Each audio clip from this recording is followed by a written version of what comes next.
monsieur, bienvenue. Vous êtes sur la cour commune. C'est un plaisir pour l'équipe de vous retrouver. Aujourd'hui, nous nous intéressons au sang. Le sang, ce liquide précieux qui coule dans nos veines et sans lequel, en réalité, nous ne puissions rien faire. Nous ne pouvons rien faire du tout. C'est un liquide très, très recherché dans nos hôpitaux. Et aujourd'hui, nous allons voir où est-ce que nous en sommes au Bénin avec nos invités. Et donc, pourquoi est-ce qu'il faut donner son sang, dans quelles conditions et comment est-ce qu'il faut faire pour pouvoir le faire. Donc, si vous avez envie de rejoindre les donneurs de sang, nous allons vous donner tout ce qu'il faut comme information ce matin. Et surtout, c'est un plateau auquel vous pouvez participer en nous appelant sur le 98 80 93 71, le 98 80 93 71, ou encore en nous envoyant vos messages ou vos réactions via WhatsApp sur le 55 01 82 91, le 55 01 82 91. Voilà, donc pour l'instant, je vous présente les invités qui sont en plateau. Je suis avec Cindy Bokovo. Bonjour. Bonjour madame. Comment est-ce que vous allez? Très bien, vous? Très bien également. Merci d'être avec nous ce matin. C'est un plaisir. Vous êtes biologiste médical, c'est bien cela? Oui. Alilatou Draman, bonjour. Bonjour Brunel, bonjour à tous les téléspectateurs de E-Télé. Vous allez bien? Ça va, merci. Pardon. Merci d'être avec nous. Vous êtes journaliste et vous serez davantage vu sur le plateau de la cour commune. Avec plaisir. Et bien entendu, sur ce plateau aussi, je suis avec Olivia Arongan. Bonjour. Bonjour. Comment vous allez? Je vais bien, merci. Alors, vous êtes médecin en formation, 6e année pour être plus précise, c'est bien ça? C'est exact. Alors, sur le plateau également, il faut noter que le président national de l'association des donneurs de sang bénévoles du Bénin est attendu. Nous espérons donc qu'il pourra nous rejoindre en plateau. Alors, déjà, est-ce que vous êtes des donneurs de sang, chères dames? Je ne suis qu'avec des dames ce mardi. Alilat. Donneur, oui, puisque j'ai déjà donné mon sang une fois. D'accord. Maintenant, régulièrement. Régulièrement? Non. Bon, d'accord. On va dire que je suis un donneur régulier de sang. D'accord. Et vous, Cindy? Non. Je ne remplis pas encore toutes les conditions pour être apte à donner mon sang. D'accord. Vous allez nous dire tout à l'heure les conditions qu'il faut donc pour donner son sang. Donc, ce n'est pas tout le monde qui peut se lever pour aller donner son sang, même si la volonté y est. Très bien. Alors, déjà, le don de sang, comment est-ce qu'il faut le comprendre en une explication plus simple?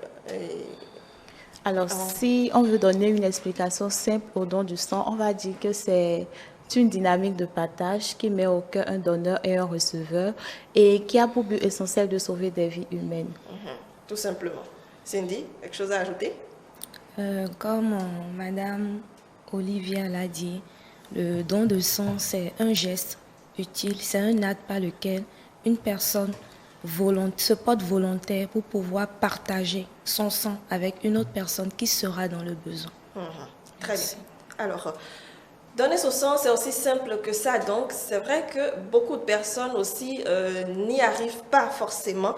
Mais justement, pourquoi est-ce qu'il faut donner son sang? Même si vous dites dans votre réponse que pouvoir sauver des vies. Oui, allez là-dessus. Oui, c'est dit dans la réponse, donner son sang pour sauver des vies. C'est vrai que quand on parle de don de sang, on insiste beaucoup plus sur l'avantage qu'aura le receveur parce que sa vie sera sauvée. Mais le don de sang est également utile pour le donneur parce que plusieurs études ont prouvé que donner son sang renouvelle chaque fois son organisme, nous protège contre les risques de cancer et beaucoup d'autres maladies. Donc, donner son sang sauve à la fois la vie de celui qui reçoit et également aide le donneur à renouveler son organisme, à se protéger contre plusieurs maladies. Et Olivia? Oui. Comme l'a dit ma précédente, Alilatou. Comme l'a dit Madame Alilatou, donner son sang, ça a un avantage aussi bien pour le donneur que pour le receveur. Et même si c'est souvent l'aspect sauver des vies qui est mis en exergue, il y a beaucoup d'autres bénéfices qui est en arrière, mais qui profitent beaucoup plus aux donneurs qu'aux receveurs. Les bénéfices tels que, c'est vrai qu'elle en a énuméré quelques-uns. Oui, par exemple, le renouvellement des éléments figurés du sang qui permettent une meilleure distribution de l'oxygène au tissu de l'organisme. Et également, il est à noter que lorsque tu donnes régulièrement ton sang, il y a des examens qui sont systématiquement faits et qui permettent de surveiller la santé du donneur. Très bien, ça veut dire que vous n'êtes plus obligé d'aller à l'hôpital, par exemple, pour faire un ketchup, c'est ça? Entre autres. Très bien, Cindy. Eh bien, je crois que Madame Alilatou et Olivia ont déjà tout dit. À part ce côté scientifique, il y a aussi le fait que donner donne de la joie.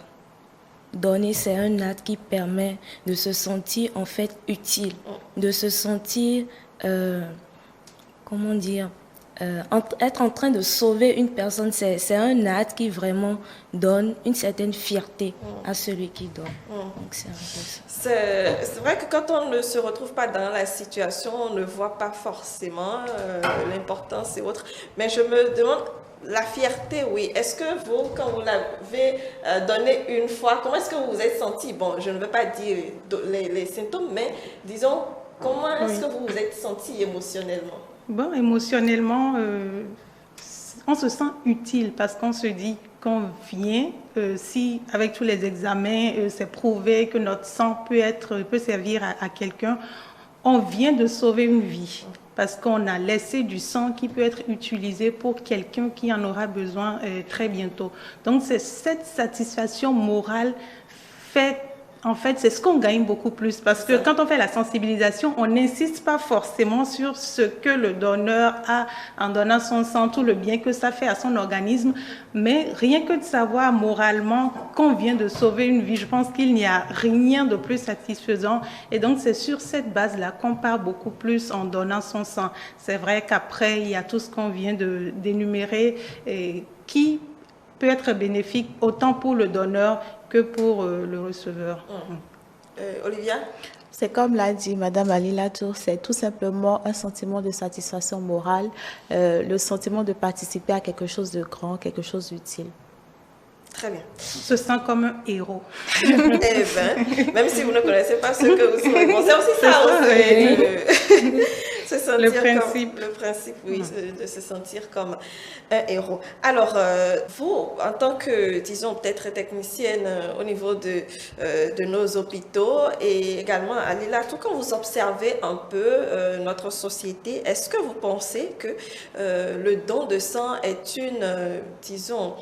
est un principe partagé par tous? Je vais démarrer par vous, Alilatou. Un principe partagé par tous, non, parce qu'aujourd'hui, selon l'OMS, on a besoin d'1% de donneurs selon la population. Aujourd'hui, je pense qu'on est à 800 000 dons de sang par an selon les statistiques. Donc, ce n'est pas un principe partagé par tous. Néanmoins, il y a des personnes qui font du don de sang leur activité quotidienne, qui sont engagées et qui sensibilisent, mobilisent autour d'elles pour inviter d'autres personnes à faire ce geste parce qu'elles ont compris en fait l'importance de donner son sang pour sauver des vies. On constate qu'il y a des périodes, notamment en cas de paludisme, dans la période où on a beaucoup de cas de paludisme chez les enfants, le paludisme anémique, qu'il y a des besoins de sang qui ne sont pas comblés. Et donc on fait beaucoup de sensibilisation, beaucoup d'appels. Et si c'était partagé, en principe partagé, on n'aurait pas des périodes où on serait en rupture et des périodes où il y en a parce que la demande n'est pas forte. Ouais. Très bien. Olivia? Alors non, ce n'est pas une activité partagée parce que le besoin sans cesse croissant dans nos hôpitaux montre clairement que le don de sang n'est pas encore une activité partagée par tous. Déjà, comme l'a dit Madame Alilatou, selon des études de l'OMS, il faut au moins 1% de la population béninoise qui donne leur sang de manière régulière pour pouvoir répondre aux besoins dans nos hôpitaux. Mais actuellement, on est très très loin de ce pourcentage requis pour pouvoir répondre aux besoins de sang dans nos hôpitaux. Mais n'empêche qu'il y a des campagnes de dons de sang qui sont de plus en plus organisées pour imprimer cette habitude au sein de la population. Donc, on va dire qu'on est sur la route, on est sur la bonne voie, mais on n'y est pas encore. On travaille pour Cindy. Oui, comme Madame Olivia et Alilatou l'ont dit, le besoin de sang se fait davantage ressentir de jour en jour. Ce n'est pas... en réalité, la grande majorité de la population n'est pas sensibilisée. Non seulement à cause des des préjugés, à cause des fausses conceptions sur le don de sang. Plusieurs personnes ne font pas de cette activité un besoin de tous les jours. Donc, je pense que nous sommes quand même sur le chemin. Déjà, le 15 juin, c'est la journée mondiale du don de sang et le ministère de la Santé a l'habitude de sensibiliser, de parler, d'exhorter, afin que le grand nombre puisse sortir et faire cette activité. Très bien. Vous avez parlé de préjugés, beaucoup d'obstacles qui empêchent des personnes normalement saines qui peuvent donner leur sang de rester chez eux. Quels sont réellement ces préjugés-là et comment est-ce qu'on peut y aller contre? D'abord les préjugés, oui. Déjà, il y a certaines personnes qui pensent que le fait que la poche de sang est facturée est déjà...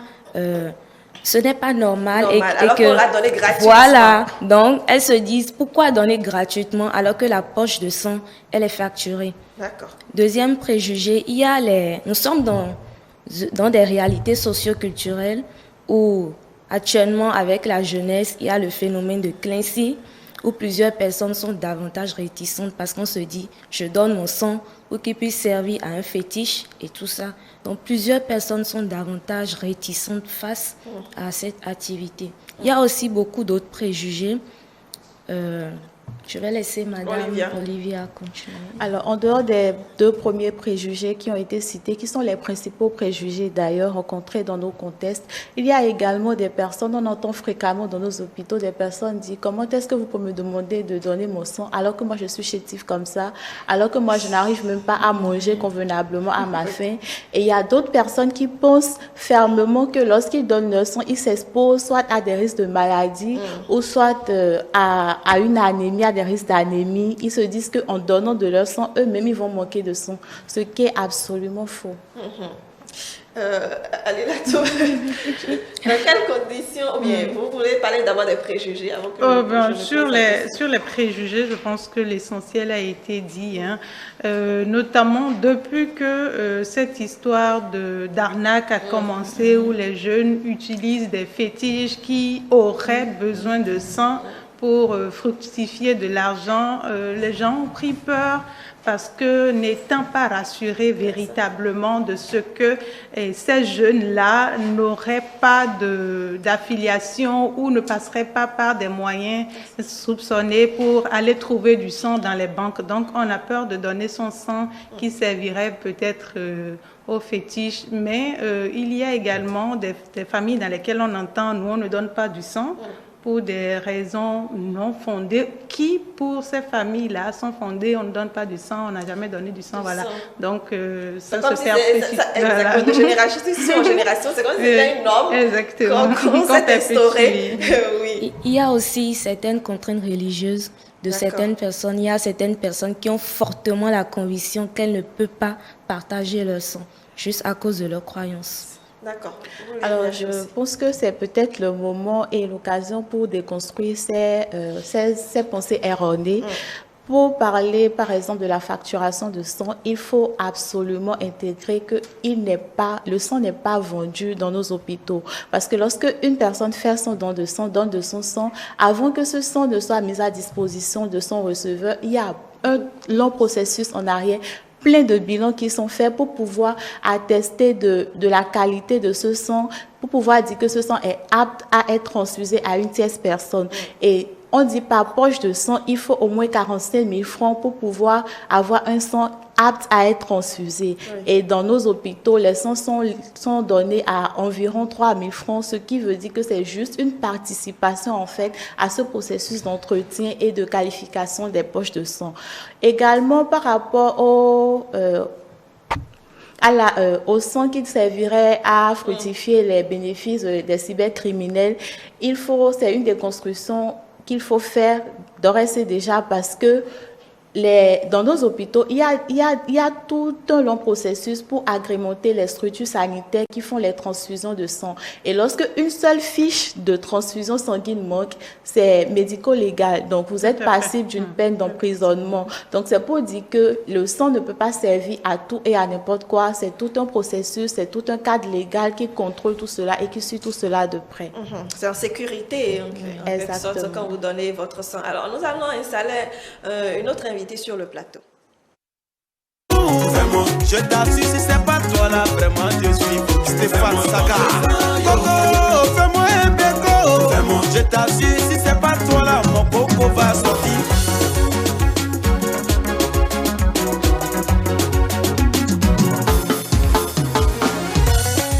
C'est vrai que tu sais que je suis un donneur universel. Je reconnais, c'est vrai, que j'ai servi toutes les demoiselles. Président Afi Erika. Ce que j'ai donné à Anita, elle ne peut pas me redonner. Pour le tout que tu vois là, elle et moi n'est pas compatible. Ça devient compliqué. Je suis vertigé, on a fouillé. Il n'y a que toi pour me donner. Bébé, fais-moi ton dessin. Fais-moi ton dessin, yo. Fais-moi ton dessin, bébé.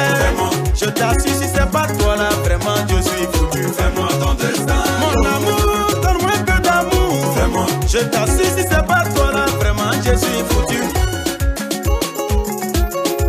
Koneko, le 2 fois président, à ma fashion. Voilà, retour en plateau pour installer donc Belvida Bokotiomo. Bonjour. Bonjour. Comment est-ce que vous allez? Je vais très bien. Merci de hausser la voix pour qu'on puisse bien vous entendre. Je vais très bien, d'accord. Merci, vous êtes communicatrice. C'est un plaisir de vous avoir avec nous sur ce plateau. Alors, est-ce que vous êtes donneur de sang? Non, malheureusement. Mais j'organise des séances de don de sang. Donc, vous-même, vous n'êtes pas apte à... Vous ne remplissez pas les conditions, c'est bien cela? Exactement. D'accord, très bien. Donc, nous avons 2 personnes qui ne remplissent pas les conditions de donner leur sang. Et je voudrais parler justement de ces séances qui sont organisées pour donner, pour sensibiliser les populations au don de sang. Dans quel cadre est-ce que vous aviez donné votre sang? En effet, c'était dans le cadre d'une séance à l'école. On passe régulièrement sensibiliser les élèves qui remplissent les conditions ainsi que les enseignants, et c'est dans ce cadre-là. D'accord, très bien. Et moi, je voudrais quand même demander comment ça se passe, cette collaboration-là, parce qu'il y a tellement d'organisations qui l'organisent sur le territoire.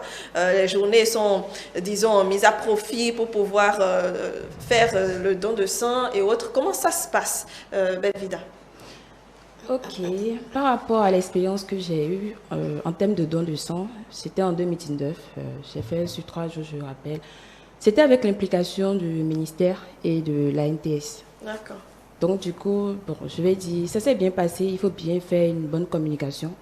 Et c'est vrai, tout à l'heure, j'entendais, beaucoup sont réticents parce qu'ils se disent, voilà, mon sang, ça va chez telle personne, je ne suis pas sûre de l'endroit où ça va. Il y a tellement de questions qui se posent tout le temps, pratiquement tout le temps. Mais l'idéal pour nous a été de les rassurer, de savoir faire la communication, on s'est déplacé, on a donné toutes les informations, et je profite d'ailleurs pour remercier la NTS qui ne nous a pas laissé, parce que pour les séances, ils étaient là et tout également. Donc c'est une collaboration, et il y a aussi l'association des donneurs, en fait, des donneurs de sang, l'association nationale, oui. Voilà, donc on s'est rapprochés d'eux et puis ça s'est bien passé également. L'Association nationale des donneurs de sang qui est d'ailleurs attendue sur le plateau. Et il faut noter que le directeur général de la NTS devrait être avec nous, mais pour urgence de dernière minute, il ne pourra plus. Néanmoins, nous allons quand même parler de notre sujet. Alors, la collaboration entre toutes ces organisations et donc les structures, vous qui recevez le sang, comment ça se passe? Bon, pour ma petite expérience, c'est surtout dans le cadre facultaire que nous organisons les séances de don de sang. Et c'est plus la Croix-Rouge qui est au centre de ces activités à la faculté des sciences de la santé. Donc, c'est eux qui mobilisent les personnes habilitées à recueillir le sang, à traiter le sang et à mettre ce sang à disposition de la population. Très bien. Cindy, quelque chose à ajouter? Non. Vous voulez réagir? Oui, la collecte, souvent, il y a des périodes, notamment dans le cadre de la journée mondiale du don de sang, où on constate beaucoup d'activités, les clubs surtout aujourd'hui, les clubs sportifs de militantisme, tout ça, chacun essaye de contribuer à sa façon en mobilisant ses membres, en mobilisant les personnes, ses connaissances pour participer à l'action. Mais au-delà, au cours de l'année, on constate des périodes où chaque association a une activité, voudrait se rendre plus utile et décide d'organiser une séance de dons où on fait participer au-delà des membres de l'association d'autres personnes en se basant sur la communication autour. On choisit également des lieux publics, les centres de santé, les écoles, les universités pour permettre aussi aux passants qui voudraient participer, voilà, de contribuer. Très bien. Alors, tout à l'heure, Belvida, vous avez dit que les personnes sont réticentes et on l'a dit également un peu plus tôt. Justement, quel est cet argument-là qui marche avec les personnes réticentes? Comment est-ce que vous arrivez à les convaincre de s'asseoir et de donner leur sang? D'abord, il faut partir sur des bases plus claires, c'est-à-dire votre sang, ce que vous donnez, c'est pas ça, en fait, quand vous donnez votre sang, ça ne veut pas dire forcément que quelqu'un en bénéficie, parce qu'il faut faire des tests, comme Madame l'a dit tout à l'heure. Donc, du coup, là, d'abord, c'est de participer au développement. Moi, l'argument que j'avais utilisé en ce temps, c'était quoi? Il y avait tellement de mères qui mouraient, de bébés. Donc, je les ai dit, mais après tout, nous sommes des humains. Et même si on ne se connaît pas, c'est le moment idéal pour s'aider. Votre poche de sang peut aider jusqu'à 3 personnes. D'accord. Donc, au moment, ils se disent, comment? Non, j'ai pas assez de sang. Il dit, si tu remplis les conditions, tu peux donner. Et j'avais aussi bénéficié de l'aide de certains médecins qui étaient présents. Donc, il y avait aussi d'autres personnes qui disaient, non, quand je vais donner, je vais tomber. J'ai dit, non, venez d'abord. Si vous n'êtes pas en condition de donner, vous n'allez pas donner. Donc, il y avait tout en fait pour les rassurer. Et ce jour, avant même le jour, je les relançais, je faisais comme si c'était en fait moi-même. Et je trouvais forcément des arguments plus clairs, c'était 3, je vais dire, ceux qui étaient plus réticents, c'était sur 3 bases. Soit mon sang va ailleurs, soit je n'ai pas assez de sang, ou carrément on vend le sang. Voilà, c'était les 3 trucs. Voilà, on ne vend pas le sang. Le sang ne se vend pas. Même si on donne un petit truc au guichet, c'est ça, on dit dans le guichet de sang, voilà. Ça, le sang ne se vend pas. Donc, du coup, c'est tout un processus. Donc, du coup, ils se disent après, quand je viens ou bien quand ma famille vient, c'est qu'on dit qu'il n'y a pas de sang. Donc, voilà, je ne vais pas donner. Et je dis non, mais quand le sang, automatiquement, on traite le sang, il n'y a même pas de stock de sang. Automatiquement, ça finit. Ça finit. Exactement. Donc, du coup, c'est pas comme si on faisait des trucs de favoritisme, on disait, ouais, c'est ma famille qui va en bénéficier et tout. Non, non, non, non. Automatiquement, dis-toi que tu participes au développement de ta nation, de ton pays, et que même demain, quand tu vois quelqu'un, tu peux te dire, même si la personne ne te salue pas, tu dis, peut-être que c'est mon sang qui est dans son corps. Oui. Donc, soyez fiers de ce que vous voulez, que c'est là, en fait, qui est le plus important. Donc, en ce moment, ils se disent, je ne savais pas toutes ces informations. Et aussi, comme je disais, il y avait les médecins, la Croix-Rouge et tout. Quand ils venaient, en fait, on les mettait bien. On les mettait tellement bien où il y a même d'autres qui voulaient vraiment donner, mais leurs conditions ne permettaient pas. Voilà. Très bien. Alors, justement, Olivia, sur... L'argument qui marche le plus pour ma petite expérience, c'est l'argument selon lequel, lorsque vous donnez vos sangs, il y a des examens qui sont faits et qui vérifient si vous êtes en bon état de santé.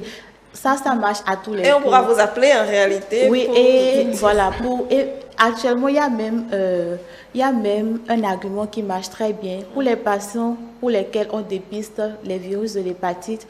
Après le check-up et sur le don, ils sont traités gratuitement. Donc, quand ils sont rassurés que quand bien même vous présentez certaines maladies, on est à même de vous prendre en charge gratuitement. Ils sont plus à l'aise à donner leur sang. Et pour nos mamans qui sont très très contentes quand on leur dit, nous maintenant dur et nous mettons les dans dur bon, si cellulaire de voler dans les voir, alors là elles sont totalement rassurées et elles donnent leur sang. Ouais, ça c'est intéressant. Je vais rajouter rapidement quelque chose. Je me rappelle. Pour beaucoup, c'était le fait d'avoir après des résultats qui comptaient. Je me rappelle plus, mais il y a des tests je sais que la NTS à un moment donné fait des tests après le don de sang et tout. Donc du coup, quand tu les dis après qu'il y a tel résultat, en fait, il dit prochainement dis-moi encore, je vais donner mon sang. Donc c'était un truc. Et après vraiment c'est aussi des contacts qu'on a eu et après eux-mêmes ils appellent aujourd'hui pour dire voilà telle semaine tel mois j'ai envie de donner mon sang, c'est pour quand et tout et puis ça passe. N'oublions pas la collation qui motive également la collation. Je voudrais ajouter quelque chose. Il y a aussi le fait que la population béninoise se lève rarement pour aller dans un laboratoire et se faire dépister. Donc lorsque vous leur proposez qu'ils auront ces dépistages gratuitement, c'est déjà une forte motivation pour eux.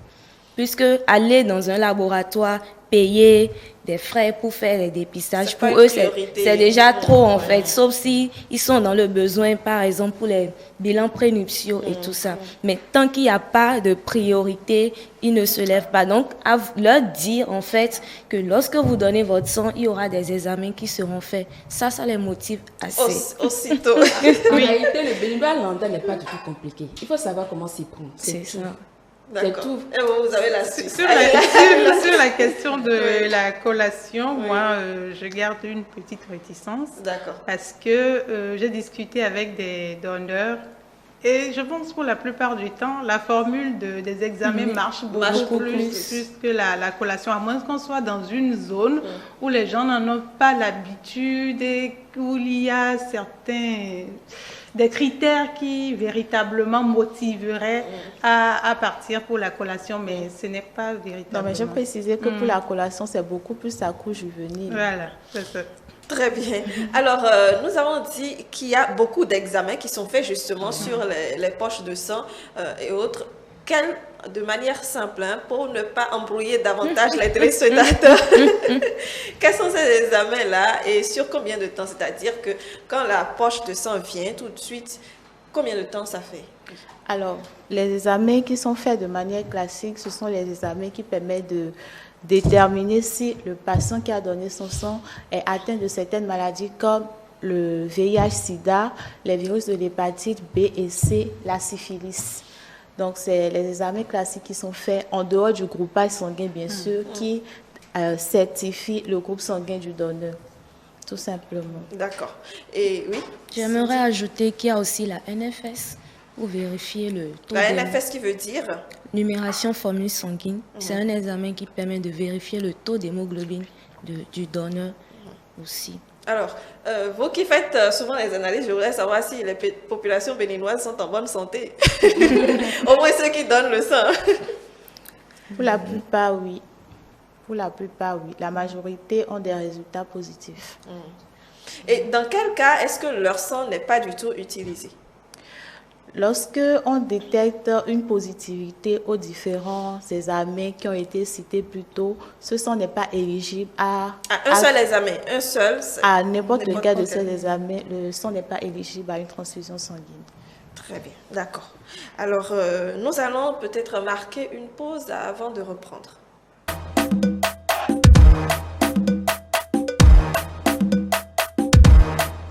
Voilà, nous revenons en plateau pour poursuivre nos échanges. Alors, je voudrais également qu'on aborde les périodes où réellement il y a beaucoup de demandes de sang. Alila, on en a parlé tout à l'heure, un peu au début. Oui. Quelles sont, selon vous, ces périodes-là? On le sait, c'est notamment quand il pleut et quand on a de fortes prévalences de paludisme chez les enfants, autant chez la mère. Il y a également chez les femmes enceintes, lors de l'accouchement, il peut avoir des besoins de sang, de transfusion, mais c'est beaucoup plus en période de paludisme qu'on constate des cas d'anémie, autant chez les enfants, beaucoup plus chez les enfants, mais chez les personnes adultes également. Il y a du paludisme anémique, donc on a systématiquement besoin de transfusion et de sang pour ces personnes-là dans le traitement. Très bien. Olivia? Alors, j'ajouterais que les périodes où la demande est plus forte sont les périodes de vacances. Parce que, comme on l'a dit, ce sont souvent dans les écoles, dans les facultés, dans nos universités que ces campagnes de dons de sang sont organisées. Donc, lorsqu'on est en période de vacances académiques, il n'y a plus vraiment de donneurs à disposition pour pouvoir donner systématiquement le sang. Et on sait tous que les Béninois ne se lèvent pas les matins systématiquement pour aller faire un don de sang. Donc c'est surtout en cette période que la demande elle est plus forte et l'offre est beaucoup moindre. Alors, moi, je me pose quand même la question, si, disons, il y a un dispositif mis en place, peut-être dans nos structures pour recevoir les dons de sang, pourquoi est-ce qu'on attend des sensibilisations sporadiques, spécifiques pour pouvoir, disons, avoir du sang à disposition? En fait, il faut noter que les produits sanguins ont une durée de vie limitée. Donc, on ne peut pas stocker sur une longue durée les poches de sang 45 jours. Donc, lorsque vous faites un don de sang, après 45 jours, ce sang n'est plus disponible si la transfusion n'a pas encore été faite. Donc, ils sont systématiquement détruits. Donc, c'est pourquoi le besoin est tout le temps exprimé malgré les campagnes qui ne cessent de se multiplier. Très bien. Cindy? Oui, effectivement, Olivier a raison. Les poches de sang, lorsqu'elles sont amenées au laboratoire, il y a une durée. Au plus, c'est 45 jours. Il y a les traitements qui sont faits, les examens et tout, mais au-delà de cette période, ces poches de sang ne sont plus utiles. Donc, de plus en plus, il y a cette croissance, ce besoin de toujours avoir des poches de sang disponibles qui se fait sentir. Très bien. Alors, justement, quand on fait tout cela, est-ce que la manière dont cette campagne doit être faite pour avoir de poches de sang disponibles, elle n'est pas peut-être à améliorer? Je me pose la question. Belvida. Pas améliorer parce que, comme elle vient de dire tout à l'heure, moi, je ne savais pas. Il a fallu que je me lance dans le combat pour savoir que voilà, ça ne dure pas. Et en tout cas, je vais même dire que ça ne dure même pas jusqu'à 45 jours. Ça manque toujours. Donc, du coup, au Bénin, précisément, ça manque toujours. Donc, je ne vois pas ce qu'il y a à refaire là. L'essentiel, c'est de mobiliser les sens pour donner leur sang.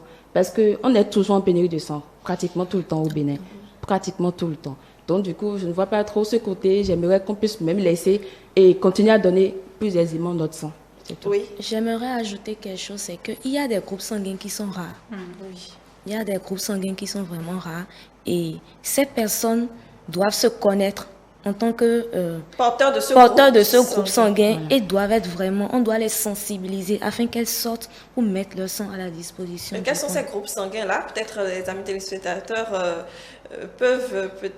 ils sont peut-être concernés et donc pourront se mobiliser. Déjà, tous les groupes sanguins sont rares, surtout les groupes sanguins de rhésus négatifs, c'est-à-dire A-, B-, AB- et O-. Ce sont des groupes vraiment rares et les personnes porteurs de ces groupes doivent vraiment se donner cette décision, cette motivation personnelle de pouvoir mettre le sang à la disposition du grand nombre. Très bien. Et j'exhorterai surtout les personnes de groupe sanguin A- et O- à donner plus fréquemment leur sang parce que c'est les deux groupes sanguins qui sont les plus rares dans notre contexte.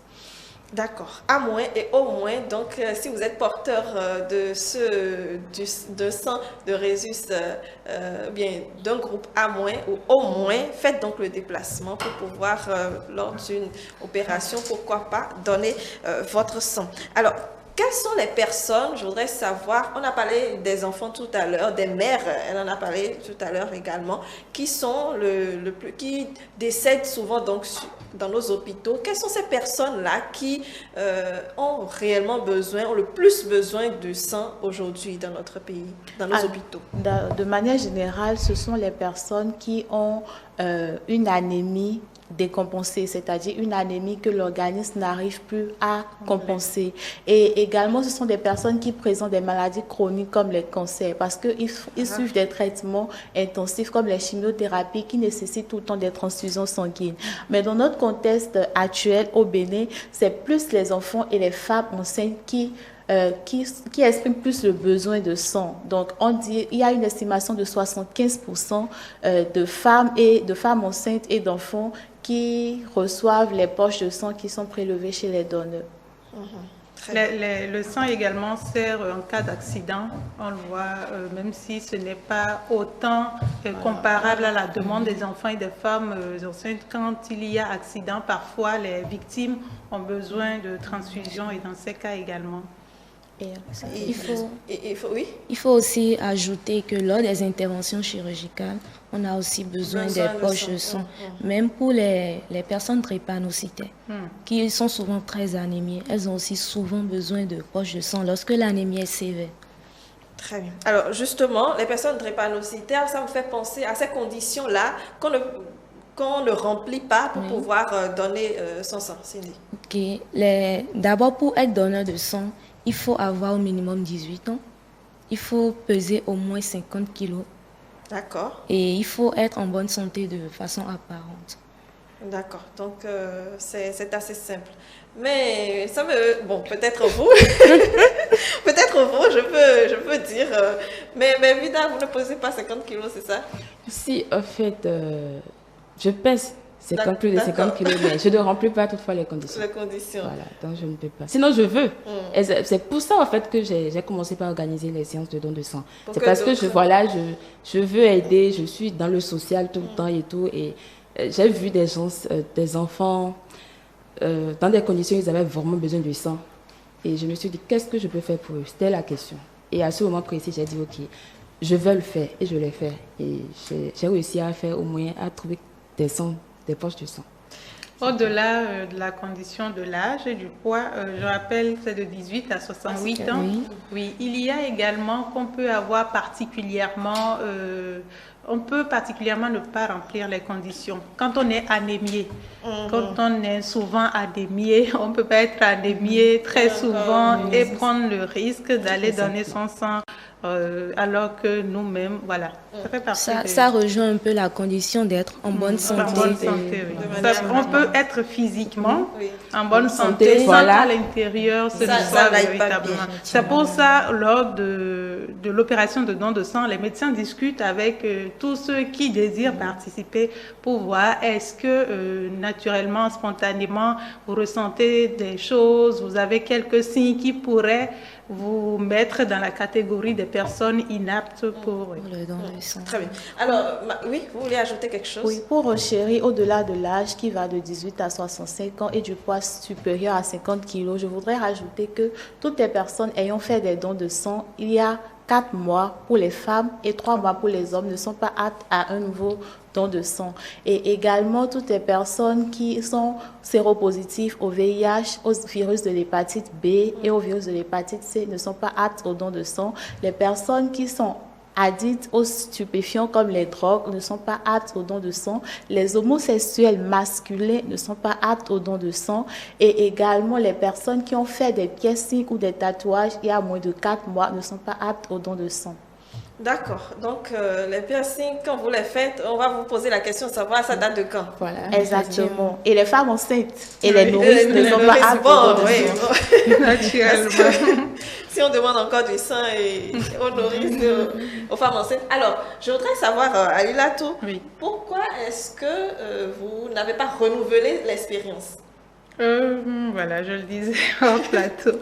Je n'ai pas renouvelé l'expérience parce qu'à la fin, je m'étais sentie très très faible au point d'en avoir eu peur. Donc après, les médecins ont expliqué que je ne remplissais pas les conditions pour toutes les fois, donc c'est vite. Mais néanmoins, quand il y a des campagnes de sensibilisation, déjà à la télé on le fait, sur les réseaux sociaux on a l'habitude de le faire, dans nos associations respectives, quand il y a une campagne, on ne dit pas qu'on ne le fait pas pour ne pas que les autres, sans savoir véritablement que vous ne remplissez pas les conditions, se disent « Ah, pourquoi est-ce qu'elle ne le fait pas alors qu'elle nous incite ?» Donc voilà, on essaie de participer à la sensibilisation, d'apporter la bonne information afin que ces personnes puissent se décider à faire l'acte utile. Oui. Très bien. Alors, nous avons questionné quelques citoyens également sur le sujet. Mais avant de suivre l'élément, Cindy, je vais vous libérer pour recevoir un autre invité. Votre mot de fin à l'endroit de nos téléspectateurs. Bon, je voudrais vraiment exhorter tout le monde, toutes les personnes qui pensent qu'elles remplissent les conditions, qu'elles ont au moins 18 ans, qu'elles pèsent au moins 50 kilos, de se rendre à la banque de sang pour pouvoir mettre le sang à la disposition de certainement une personne qui en aura besoin. Hier, je discutais avec une amie drépanocytaire et elle me disait qu'elle avait eu une crise où elle était obligée de prendre des poches de sang. Mais lorsqu'elle a pris ses poches de sang, elle s'est sentie totalement bien. Elle a vite récupéré, elle était restaurée. Donc, ça montre en fait que cet acte, vous ne savez pas à qui vous faites du bien, mais vous faites forcément du bien à quelqu'un. Vous êtes en train de donner de l'espoir, de l'espérance à une personne qui se retrouve dans une situation difficile. Donc, le don de sang doit être une activité régulière pour tout le monde. Merci. Cindy Bokovo, vous êtes biologiste médical. Ne partez pas, je vous invite donc à suivre cet élément.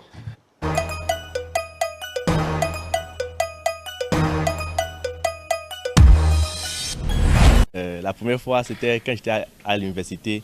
Il y avait une campagne organisée par, j'ai oublié trop l'association, mais c'était une campagne organisée par une structure quand même. Et puis, ils sont venus nous sensibiliser sur l'importance du don de sang. C'était la première fois que je donnais le sang, j'étais à l'université.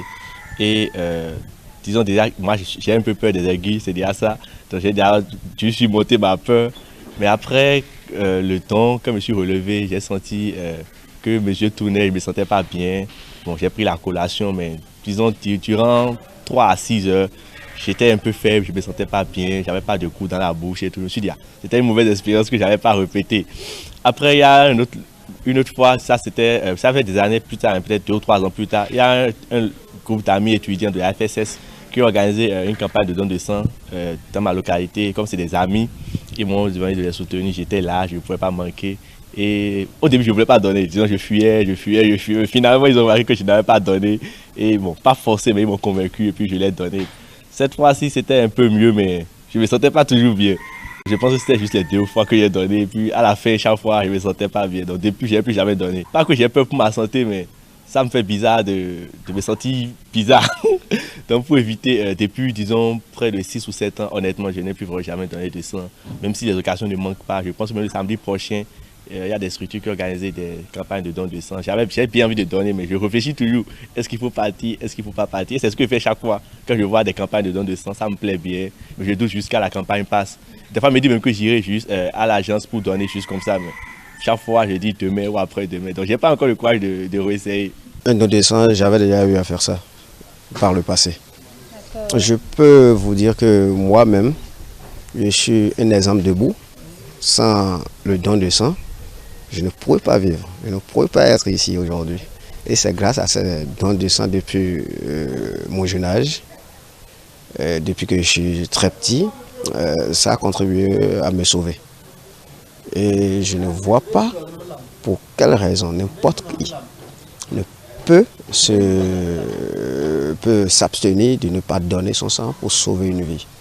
C'est une grâce. La première fois, j'étais déjà en première année d'université à Verishagin, où le service qui s'occupe de ça dans notre pays, ils sont venus et que je faisais parmi des toutes premières personnes à se donner volontiers, à donner mon sang pour contribuer.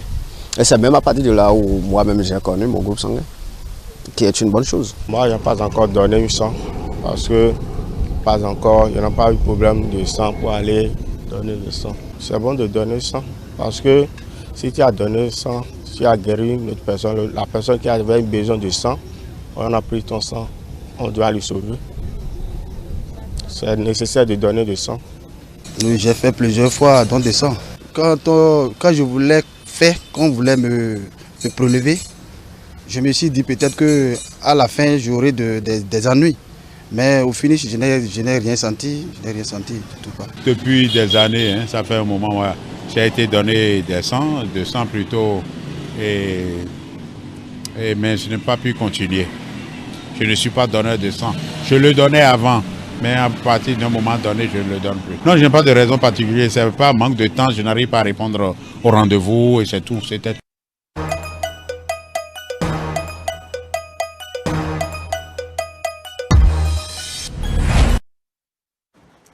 Voilà, merci donc à tous ces citoyens qui se sont prononcés sur le sujet. Et je voudrais vous présenter Honoré Agoton. Bonjour. Bonjour madame. Comment est-ce que vous allez? Ça va bien. Merci d'être avec nous ce matin. Vous êtes le président national de l'association des donneurs de sang bénévoles du Bénin. C'est bien cela? Oui madame. Très bien. Alors, vous avez suivi l'élément tout à l'heure. Alilatou, votre réaction? Il y a eu des citoyens qui se sentent contredits parce qu'il y a un monsieur qui sait bien que donner le sang, c'est important, mais qui trouve qu'il n'en a pas besoin. C'est pour ça qu'il ne va pas donner. En fait, on ne donne pas du sang en se disant demain, j'en aurai besoin forcément. Parce qu'il y a chaque jour des personnes qui ont besoin de sang et que vous pouvez sauver à travers ce geste-là. Non, ne vous dites pas forcément que si je le fais, c'est peut-être parce que dans ma famille, quelqu'un en aura besoin ou parce que demain, non. Ne rapportez pas le fait à vous.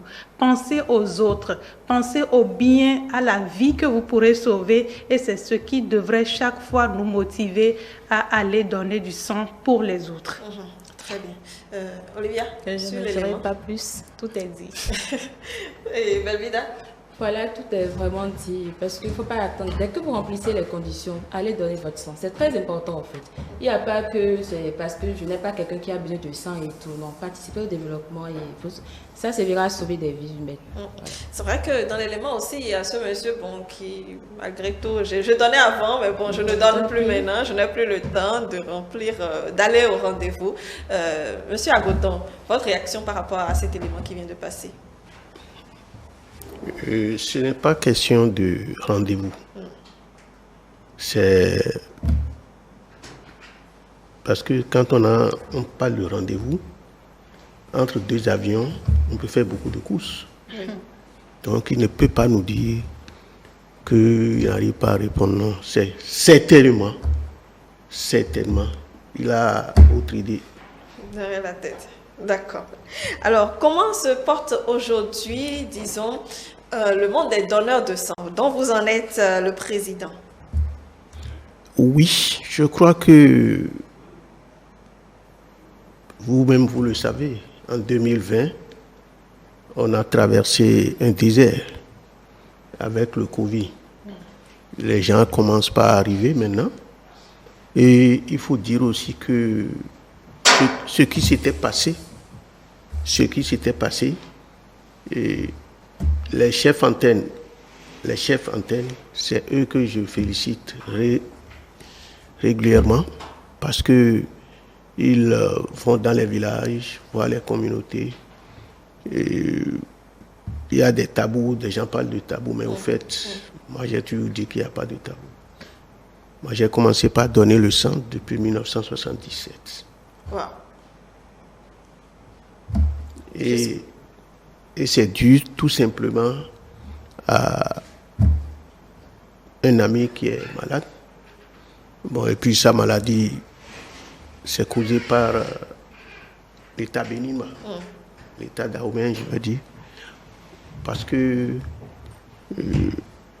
la lutte antiféodale qu'il y avait eu, on lui a dit, voilà l'Iroko qui est là, il faut aller brûler.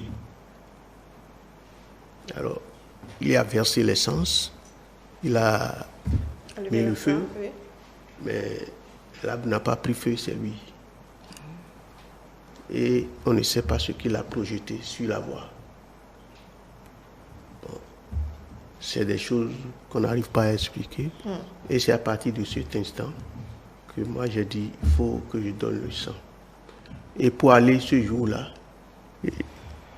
j'ai écrit sur un papier, je vais donner le sang. Peut-être je ne vais pas revenir, mais sans savoir que je pouvais m'éterniser dedans. C'est ça. Bon, c'est vrai qu'actuellement, vous ne pouvez plus donner, c'est bien cela? Oui, actuellement, je ne peux plus donner au village. Est-ce que vous êtes donneur de sang? Je pense que certaines personnes ne remplissent pas les conditions. Lesquelles conditions? Vous savez qu'il y a des conditions. Mais attendez d'abord, il y a dans l'élément également certaines personnes qui ont dit dans leurs propos qu'ils se sont sentis mal à l'aise. Un peu comme Alilatou, mal à l'aise, si bien qu'elles ont eu peur de reprendre l'expérience. Et Olivia, pourquoi? Est-ce que ça se comprend? Comment est-ce qu'on peut les ramener? Ça se comprend parfaitement parce que lorsqu'on n'a pas l'habitude de faire le don de sang, on peut avoir un malaise après un premier don de sang. Et il faut aussi dire que chaque organisme avec ses réalités, chaque organisme avec sa résilience. Donc, un individu lambda peut présenter un malaise alors qu'un autre individu ne peut pas présenter un malaise. Et c'est pour prévenir ces malaises qu'il est souvent offert une collation parce que c'est un prélèvement de volume qui est fait dans l'organisme et ça peut manifester des choses à l'extérieur comme ça peut ne pas le manifester. Tout dépend de la résilience de chaque organisme. La question c'est, est-ce que... Oui, un malaise ne veut systématiquement pas dire qu'après vous n'êtes plus apte à faire le don de sang. Oui, il faut préciser ça. Oui. C'était ça la question. Mais ça fait paniquer beaucoup. Beaucoup, oui, ça fait paniquer. Parce que j'avais eu des cas où mon portable ne faisait que sonner après l'activité de don de sang. Alors, lorsqu'on se sent mal après un don de sang, est-ce qu'à dire que toutes les fois que vous donnerez, vous vous sentirez mal? Non, pas du tout. Ça peut être juste parce que c'est la première fois et non, ça ne veut absolument pas dire que toutes les fois vous allez présenter un malaise. Très bien, merci. Alors, je reviens à vous, Honoré Agboton, par rapport aux donneurs de sang aujourd'hui. Quel travail vous arrivez à faire avec, vous avez parlé tout tantôt, des chefs antennes qui sont sur le terrain pour ramener le plus possible. On a parlé du nombre tout à l'heure qui est insuffisant par rapport à ce qui doit être au plan national. Oui. Ce qui doit être n'est pas là. Parce qu'il y a trop d'accidents, il y a des accouchements, et ensuite il y a ceux qui souffrent d'anémie. Tout cela ont besoin de sang. Mais, comme je venais de le dire, dans la période de la Covid a secoué tout le monde. Oui. Vous ne pouvez pas me dire là que vous aviez peur de ça. Vous n'aviez pas peur de ça. Vous ne pouvez pas me dire ça. Donc, les chefs antennes vont dans les communautés. Parce qu'il faut avoir l'âge de raison. 18 ans. Or, aujourd'hui, à 16 ans, les gens sont déjà à l'université. Or, le grand gîte des donneurs du sang, c'était les élèves. D'accord. Donc, on essaie quand même de faire en sorte que le sang ne manque pas. Est-ce qu'il y a des régions dans lesquelles c'est plus facile que d'autres, selon vos rapports? Les raisons, les régions, je n'en ai pas trouvé où il faut faire, peut-être que vous parlez des religions.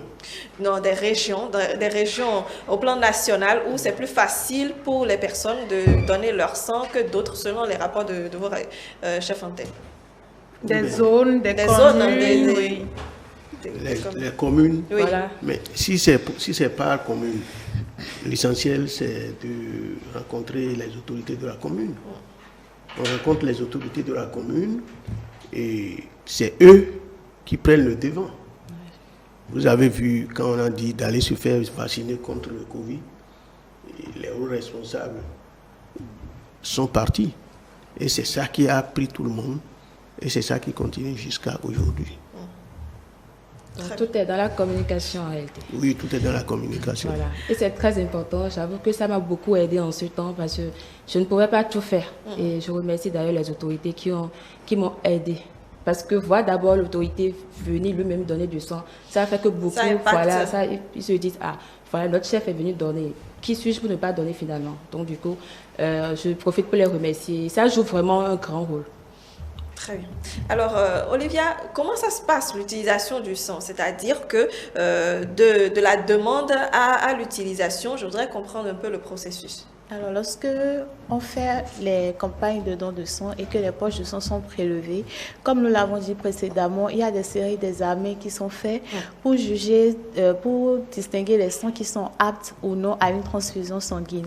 Et il faut savoir que les besoins en produits sanguins sont exprimés différemment par les patients. C'est-à-dire, lorsque un donneur donne de son sang, il donne le culot globulaire, ce qu'on appelle culot globulaire, c'est-à-dire le plasma avec les différents éléments figurés du sang.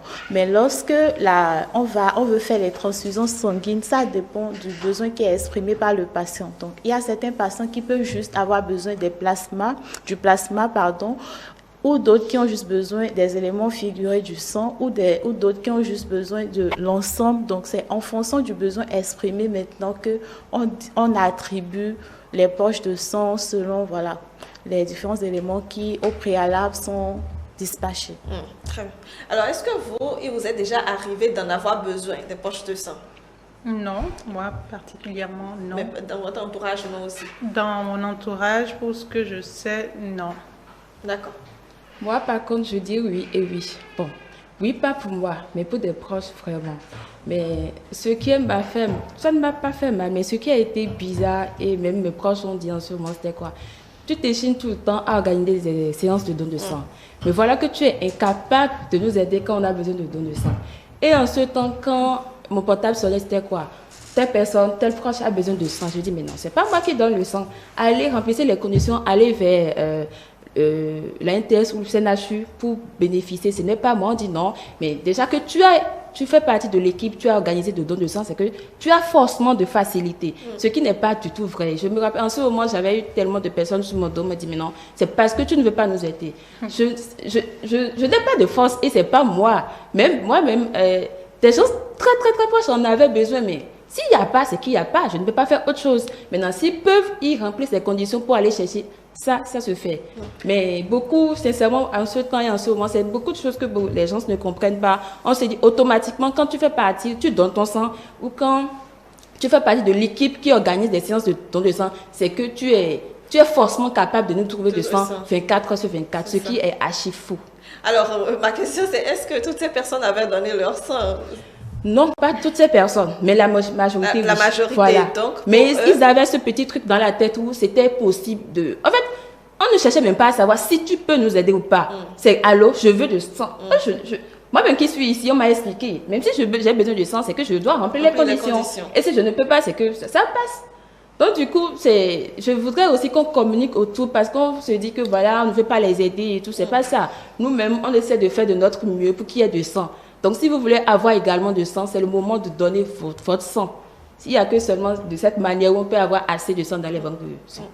Voilà. Oui, Olivia. Alors, pour enchérir, je voudrais rappeler 5 principes éthiques qui encadrent le don de sang. D'accord. On parle de bénévolat, de volontariat, d'absence de profit, d'absence de recherche de profit, de responsabilité et... J'ai oublié le dernier. Mais on m'a rappelé tout à l'heure. Mais c'est pour rappeler en fait que le don de sang, ce n'est pas un business, ce n'est pas du commerce où je donne mon sang et lorsque j'en ai besoin, je dois l'avoir à disposition. C'est pour ça qu'on parle de bénévolat. On n'est pas payé pour donner le sang, c'est un acte volontaire et il n'y a pas un profit, il n'y a pas un moyen de rentabiliser qui est autour. Donc c'est un cadre légal qui définit bien le don du sang. Donc, pour donner votre sang, il faut que vous soyez apte à donner sans rien attendre en retour, en fait. Très bien. Mais c'est vrai qu'il y a cette information, c'est vrai, quand on est donneur, disons, régulier, il y a une certaine, disons, un certain bénéfice derrière quand on a besoin du sang après. Est-ce que c'est vérifié? Est-ce que c'est vrai? Oui, c'est vrai. Lorsqu'on est un donneur régulier de sang, lorsqu'on exprime le besoin de sang, on a une certaine priorité. Régulier, c'est-à-dire? Bon, lorsqu'on donne, par exemple, la fréquence qui est recommandée, c'est tous les 4 mois pour les femmes et tous les 3 mois pour les hommes. Donc, une femme peut donner son sang, peut faire un don de sang 3 fois dans l'année et un homme 4 fois dans l'année. Très bien. Alors, Honoré Agouton, voyons un peu les différentes, disons, la manière dont c'est scindé, 3, 4 mois, voire 5 mois. Est-ce que vous arrivez avec vos chefs antennes sur le terrain, arriver à chaque fois à faire à organiser des séances de don de sang pour justement combler le vide dans nos hôpitaux selon donc ces périodes-là? Mais le vide à combler dans les hôpitaux, c'est les chefs antennes et les donneurs. Sinon, il n'y a pas ça. Sinon, moi, tous les jours que Dieu fait, je remercie les donneurs qui vont régulièrement donner. Il y a le donneur régulier, il y a le donneur qui n'est pas régulier. Comme l'a dit quelqu'un tout à l'heure. Tout le monde n'est pas régulier. Oui, tout le monde n'est pas régulier. Alors, je me pose quand même aussi une question. Est-ce que lorsqu'on a besoin de sang, étant donné que nous venons d'une famille, est-ce que des personnes, des membres de la famille peuvent venir secourir un autre membre qui en a besoin? Quand on remplit les conditions. Secourir veut dire quoi? Donner son sang pour un membre de la famille qui en a besoin. Je pense que personnellement. Non, c'est-à-dire, il en a besoin, il n'y en a pas dans les banques de sang. On fait recours à quelqu'un de sa famille pour aider. Ça, c'est exclu complètement déjà. C'est exclu. C'est dans les années 77 qu'on faisait ça. C'est exclu parce que quand vous allez donner le sang, il faut faire des analyses dessus. Oui. Et après avoir fait les analyses, si le sang donné par votre parent, si ça ne convient pas, qu'est-ce qu'on fait? On ne peut pas lui donner. Alors, pour la petite anecdote, lorsque j'étais en 2e année de médecine, au cours de nos stages académiques, j'étais rentrée dans une salle et j'ai vu une parente à moi qui était gravement malade, qui souffrait d'une insuffisance rénale et qui avait besoin de sang. Alors, toute naïve, parce que je n'avais pas l'information juste à l'époque, je suis allée, j'ai couru avec des amis qui étaient du même groupe sanguin qu'elle et on a fait un don de sang. Donc, j'ai demandé à la garde malade, qui était une tante à moi, d'aller monter la garde à la banque de sang pour pouvoir recueillir les poches de sang pour sauver notre parente. Et ce qui m'a marqué, c'est que dans la nuit, elle m'a appelée tout triste pour me dire que ma tante était décédée et tout. Et c'est après ça que j'ai cherché à approfondir. Mais pourquoi est-ce que le sang qu'on nous a donné n'a pas pu servir à sauver la vie de ma parente? Donc, c'est pour dire que lorsque vous donnez votre sang en pensant que vous pouvez sauver une vie de manière systématique, ce n'est pas vrai. Parce qu'il y a tout un processus, en fait. Lorsque vous donnez de votre sang, même si ce sang est apte à sauver une vie, il y a tout un processus pour attester de la qualité et pour vérifier tout ça en fait. Très bien. Alors, nous avons le mot du jour à suivre également, c'est bien hémoglobine avec Casimir Djidagan.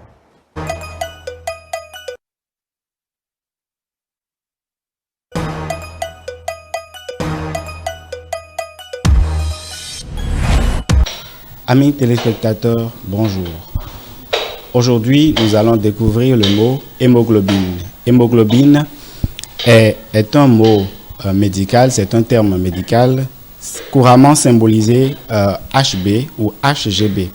C'est une molécule, c'est un pigment respiratoire, une molécule située à l'intérieur des globules rouges et du sang et lui permet donc d'avoir la couleur rouge.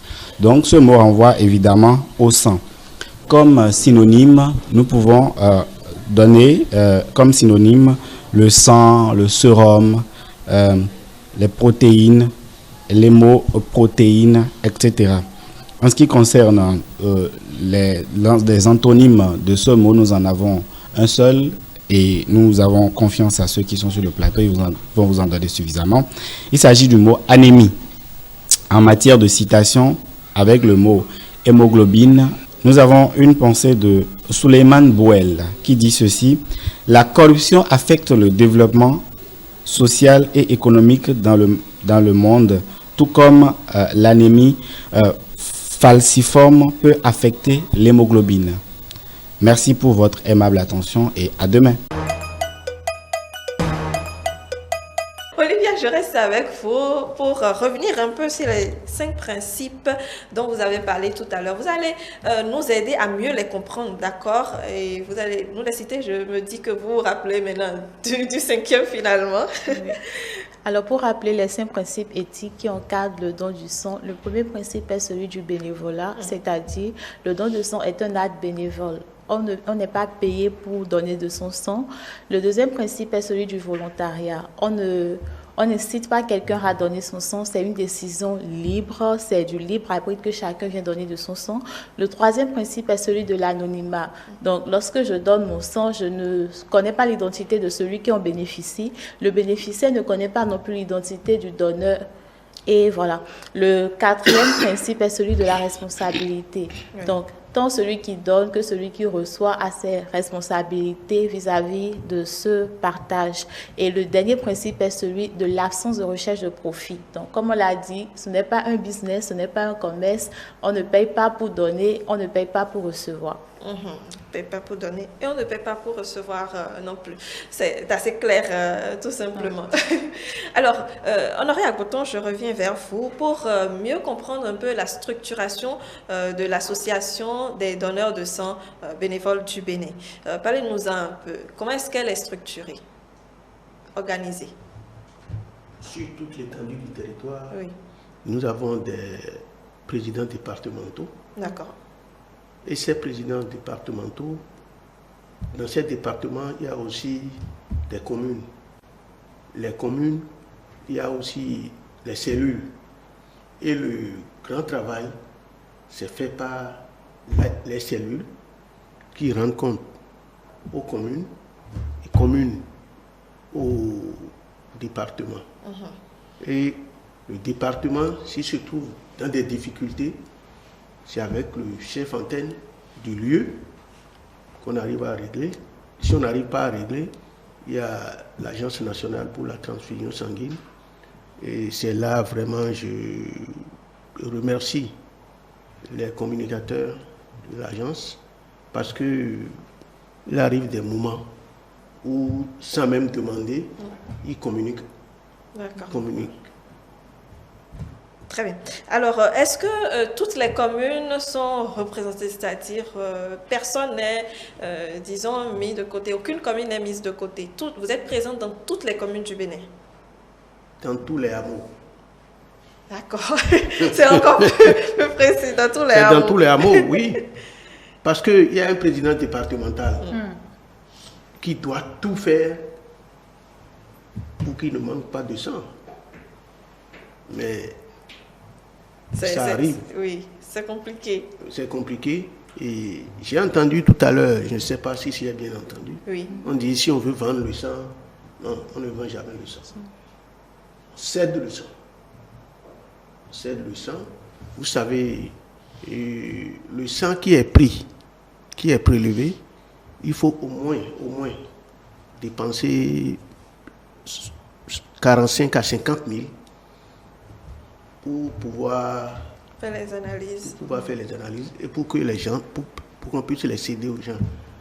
Mais nous, donneurs de sang, nous sommes en train de demander que ça soit gratuit. Mais ça ne peut pas être gratuit quand on fait le point de tout cela. Ça ne peut pas être gratuit. Très bien. Est-ce que l'association est ouverte à tout donneur de sang? Vous dites donneur de sang, oui. Association de sang. Comment est-ce que vous êtes sûr que oui? Il y a certains qui, eux autres, comme l'a dit quelqu'un tout à l'heure, ils ne sont pas réguliers. S'ils ne sont pas réguliers, ils ne peuvent pas connaître les donneurs de sang, leur bureau, mais on essaie de faire ce qu'on peut. Et comme vous êtes à Cotonou, je vous demanderai d'aller donner vous-même le sang. D'aller donner le sang, puisque je suppose que nous avons tous l'âge de raison sur le plateau. Oui, bien entendu. Alors, Olivia, tout à l'heure, vous avez dit que vous êtes donneur régulier de sang, ainsi que Cindy, notre précédente invitée. Je voudrais savoir si vous êtes, disons, fait obligation, bien, parce que vous êtes dans le domaine de donner le sang, bien vous avez des collègues aussi qui ne sont pas forcément donneurs réguliers. Non, je ne dirais pas que ce n'est pas obligation, mais c'est plus pas devoir moral. Parce que lorsque vous incitez des gens à faire quelque chose, il faut montrer l'exemple pour que ces personnes comprennent le bien fondé de ce que vous leur demandez de faire. Donc, c'est plus pas devoir moral. Très bien, d'accord. Vous savez, j'ai l'habitude de dire quelque chose. On est médecin. Mais quand le médecin ne s'approche pas du don de sang, il manque beaucoup de choses. Parce qu'il faudrait qu'il s'approche du don de sang, qu'il sache ce que c'est que le sang. Sinon, ce n'est pas possible. Oui, je voudrais, si tu le permets, poser une question au président, puisqu'on parle des donneurs et qu'on parle de l'association. Après combien de dons on peut rejoindre l'association? Est-ce que l'association motive des personnes à venir parce qu'elle a constaté qu'à chaque fois il y a une campagne de dons, la personne vient spontanément? Est-ce que l'association l'appelle vers elle ou comment ça se passe pour des personnes qui voudraient rejoindre l'association? Oui, mais vous savez, comme je venais de le dire, la communication, il faut aller sur le terrain, rencontrer certaines personnes qui veulent être donneurs de sang ou bien qui veulent être recruteurs. Il n'est pas que donneur de sang. Même le recruteur, moi je l'appelle donneur de sang. Parce qu'il peut-être ne remplit pas les conditions pour donner le sang. Le sang, oui. Parce qu'au fait, il faut dire aussi que pour donner le sang, il y a des étapes avant d'aller au lit. Justement, les étapes avant d'aller au lit. Vous qui avez eu l'habitude d'organiser un peu... oui, bon, la question, je vois souvent que les gens, moi, leur c'est-à-dire, elle va donner. Donc, j'essaie de venir là. D'accord. On se pose la question, voilà, c'est vous qui organisez. Parce que physiquement, je suis en bonne santé. Oui. Mais en fait, à cause d'un truc, parce que je ne remplis pas les conditions, je ne peux pas donner. Donc, du coup, je fais la mobilisation, je suis là, mais je ne peux pas. Donc, du coup, en fait, j'essaie de leur dire, oui, j'ai fait. Ils sont pas là, ils n'ont pas là. Mais pour eux, c'est que je le fais souvent. Mais moi, je sais que je ne peux pas. Je veux le faire, mais même les médecins me disent, tu ne peux pas le faire. Donc, du coup, je ne fais pas, mais j'essaie de les expliquer que oui, je les fais.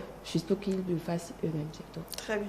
Alors, Olivia, le processus pour justement aller au lit, il est composé de quoi et de quoi? C'est-à-dire, avant qu'on ne vous mette les guilles pour donner le sang, il y a un processus quand la personne vient pour dire « je veux donner mon sang ». Oui, effectivement, il y a un processus. C'est déjà, dans un premier temps, de vérifier si la personne qui manifeste le désir de donner de son sang est éligible au don de sang. Donc, les conditions qu'on a citées précédemment, c'est de vérifier. Après, on essaye de faire un examen rapide.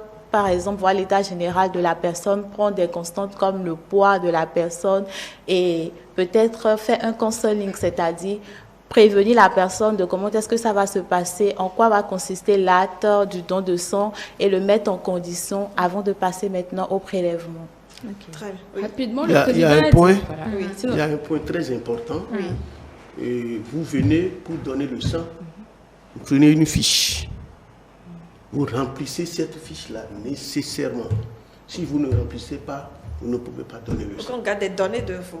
La fiche de consentement. Le consentement, d'accord. Et la fiche-là va encore à une autre personne qui est technicien de laboratoire, bien sûr, et qui vérifie si effectivement ce qu'il a dit là, puisqu'il doit signer, si ce qu'il a dit est vrai, passe par des sous-questions pour vérifier effectivement si c'est vrai. Si ce n'est pas vrai, on ne lui dit pas tu ne peux pas donner, tu ne peux... Non. À la prochaine fois, on vous fera appel parce que actuellement, vous ne remplissez pas les conditions, de par les questions auxquelles vous avez répondu et de par les questions que lui pose l'agent technicien. Très bien. Je voulais rajouter un peu, outre ces points et conditions que le président vient de souligner, il y a le fait de les préparer psychologiquement, parce que ça joue beaucoup. Quand les donneurs viennent en même temps, mais ils ont du panique, qui ne se sentent pas bien, ils se disent, quand je vais donner, je vais me sentir mal, ils ont déjà des préjugés et tout, ça joue beaucoup. Ça joue automatiquement, même en prélevant le sang, ils ne sont pas bien au fait. Toi, mais tu sens en même temps que, bon, si on ne suivait pas cette personne, ça va mal tourner. Donc, du coup, il faut les préparer psychologiquement après les conditions. Et je crois que le président a souligné tout à l'heure. C'est en cela que consiste le counseling. Voilà. D'accord. Alors, Monsieur Agoton, par rapport à vos éléments qui sont sur le terrain, même s'il y a des tabous, il y a des préjugés et autres, quelle est la plus grosse difficulté qui vous revient dans leur travail? Vous savez, comme je l'ai dit tantôt, ceux-là, ils sont comme des donneurs. La communication, la communication.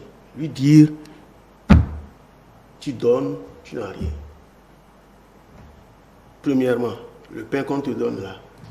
Le pain, le jus, le jus qui suit. Ça ne résout rien du tout. Ça ne ramène pas le sang. Non, ça ne ramène pas le sang. Il faut du temps pour vous qui êtes là maintenant, vous se allez régénérer. dehors, là, vous crachez avant d'arriver ici. Vous pouvez encore cracher. Oui, bien sûr. C'est des choses de ce genre. Très bien.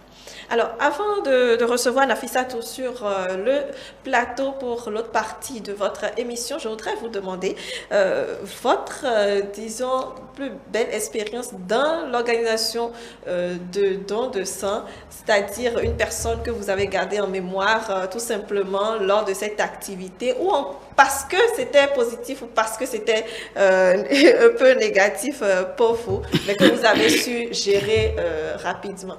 Et Olivier. Ok, je dirais, c'est vrai que je ne garde pas, je n'ai pas gardé le nom de la personne, mais comme la majorité des gens qui étaient venus donner du sang, je ne les connaissais pas. C'est suite à la communication, ils étaient venus.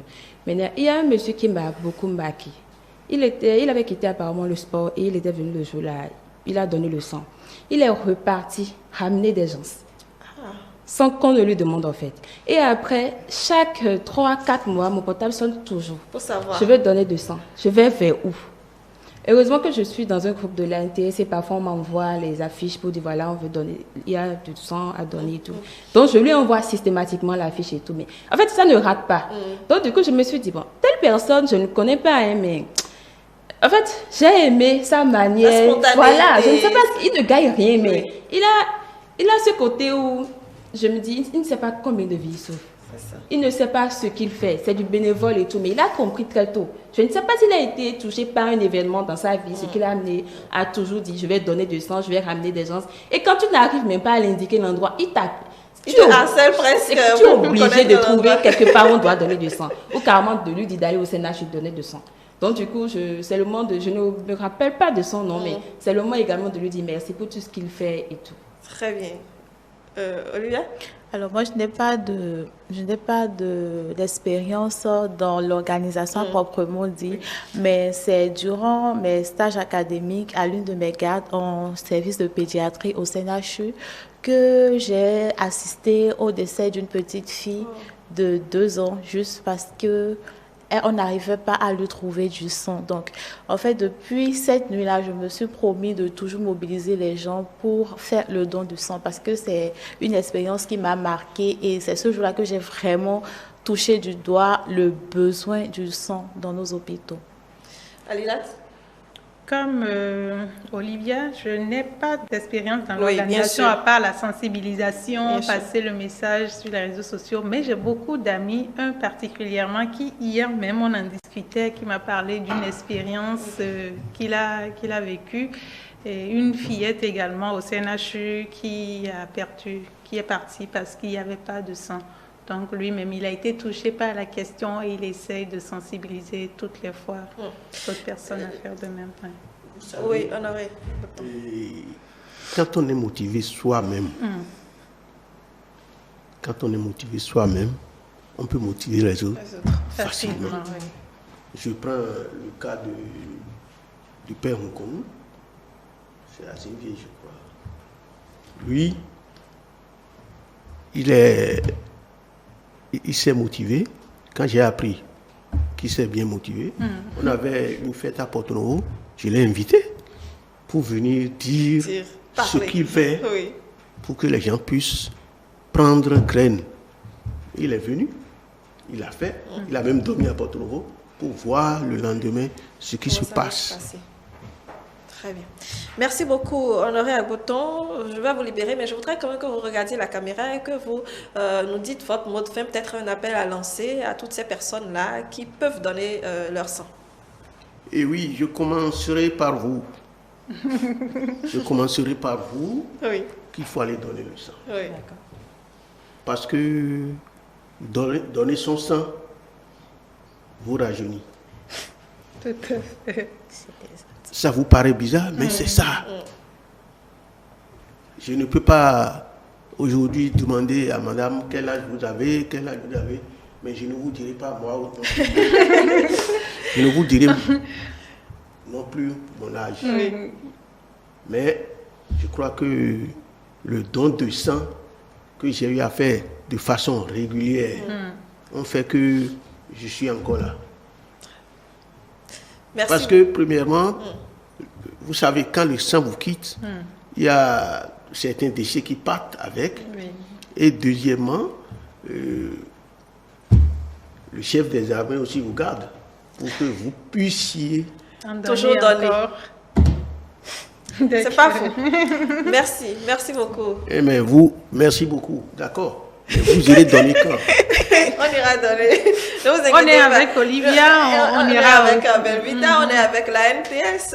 Ne vous inquiétez pas. D'accord, merci beaucoup. Merci à vous. Honoré Agoton. Je rappelle que vous êtes le président national de l'Association des donneurs de sang bénévoles du Bénin. Je vous raccompagne pour installer Nafissatou Hassan.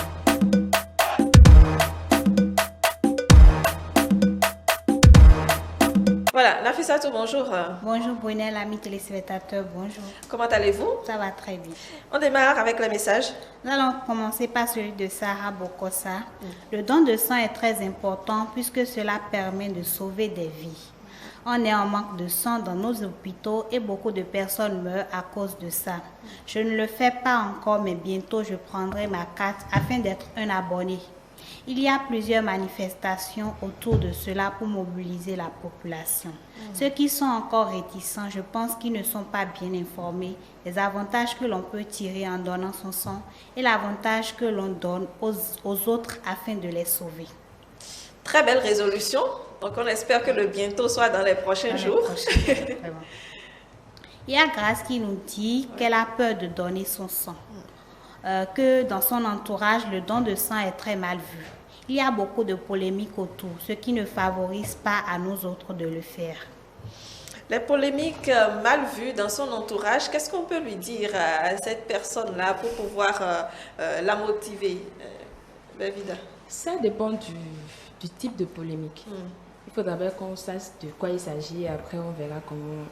S'il s'agit peut-être du fait que voilà, votre sang ne va pas directement au CNH au laboratoire, c'est utilisé par les... On le vend. On le vend pas. Non. On n'est plus à l'étape là. Et on n'a jamais été à l'étape là non plus. Donc du coup, elle n'a qu'à se... je ne sais pas comment la rassurer, mais il faudrait qu'elle ait ce courage de se dire, je vais essayer. Parce qu'elle ne va pas regretter en fait. Et puis, nous la rassurons, le sang va directement au laboratoire pour les analyses. Et je pense qu'elle a l'habitude d'aller en consultation. Elle pourrait poser directement le problème à un médecin. Si elle n'est pas rassurée, le médecin pourra mieux lui expliquer le processus. Très bien. On poursuit.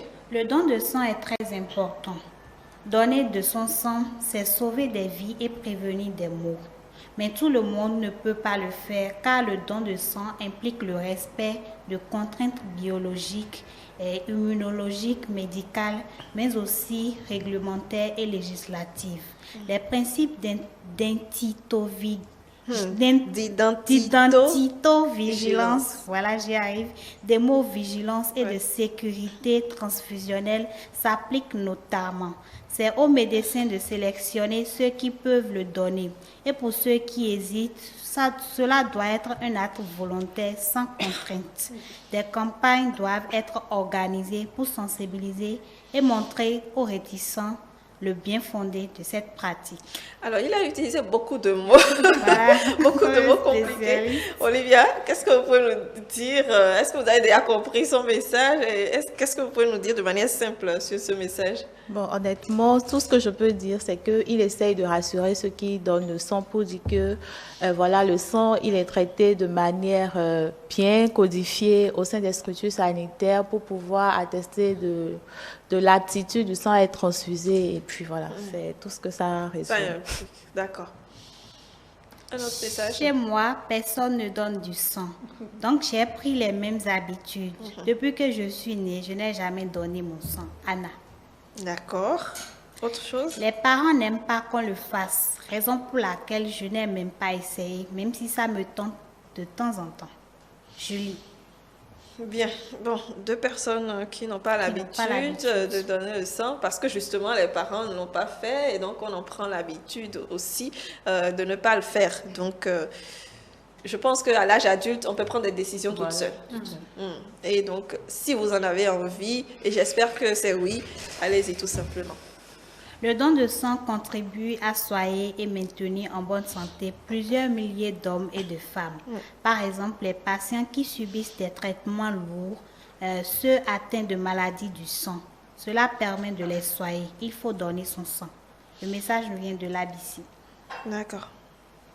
J'entends dire que le don de sang est important. Et oui, il est vraiment important et ça sauve des vies. Il y en a qui viennent à l'hôpital et qui ont besoin de sang. Et c'est à ce moment qu'on commence par courir de gauche à droite. Or, si le sang était déjà donné à l'avance, ça facilite plus la tâche au donneur et sauve la vie à plusieurs personnes. Je n'ai jamais donné mon sang. Premièrement, parce que j'ai horreur des piqûres. Et deuxièmement, je me dis qu'il y a déjà du sang qui a été donné. Donc, pour moi, n'est plus nécessaire. Et après, ma conscience me dit, et si quelqu'un meurt à cause de ça? D'accord. Peur des aiguilles. La peur des aiguilles. Est-ce que vous en avez déjà rencontré qui ont peur des aiguilles? Oui, on en rencontre tous les jours à toutes les campagnes. Et comment vous faites avec eux? Bon, l'attitude, c'est de les rassurer tout simplement, de les rassurer, de les rassurer, de les rassurer. Très bien. Bon, peut-être on ne va pas dire que quelqu'un est décédé à cause de vous, mais c'est sûr que vous en sauverez si vous en donnez. Oui.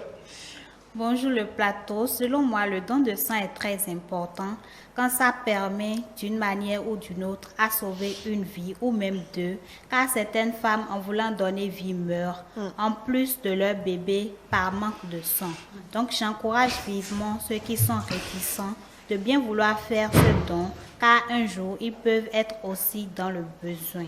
Je profite pour demander aux ONG qui passent dans les arrondissements de continuer le travail, surtout à Ekpè, nous ne les voyons plus. Merci et agréable journée à vous. Bon, voilà quelqu'un qui appelle les associations. Donc, Babida, c'est entendu. C'est entendu. Allez, on continue, Nafissatou. Il est important de donner son sang pour la seule raison que votre sang peut sauver une personne qui est dans le besoin. Mais moi, je ne l'ai pas encore fait. Pour ceux qui sont réticents, moi, je pense que c'est juste cruel de leur part. Mais par contre, c'est peut-être à cause de toutes les rumeurs qui se disent au sujet du don de sang. Pourquoi vendre le sang que les citoyens donnent gratuitement? Mais ce n'est pas une raison de refuser de faire un don de sang. Bon, réaction sur ce message. Bon, déjà, la première déconstruction que moi je veux faire, c'est que le sang n'est pas vendu. C'est une pensée erronée, c'est une pensée fausse. Le sang est cédé, comme a eu à le dire le président de l'association des donneurs de sang. Comme on l'a dit, le traitement des poches de sang quand se sont aptes à une transfusion sanguine coûte 45 000 francs CFA par poche de sang. Et les 3 000 francs ou les frais qu'on paye pour pouvoir avoir les poches de sang, c'est une contribution en fait à ce processus d'entretien, de stockage, d'entretien et de traitement des poches de sang. Sinon, il y a des subventions qui ne suffisent pas. C'est pourquoi on met également la population à contribution par ces frais. Très bien. Mais c'est vrai qu'il dit que lui-même ne donne pas, mais pour ceux qui hésitent, c'est cruel de leur part. C'est quand même paradoxal. Allez là.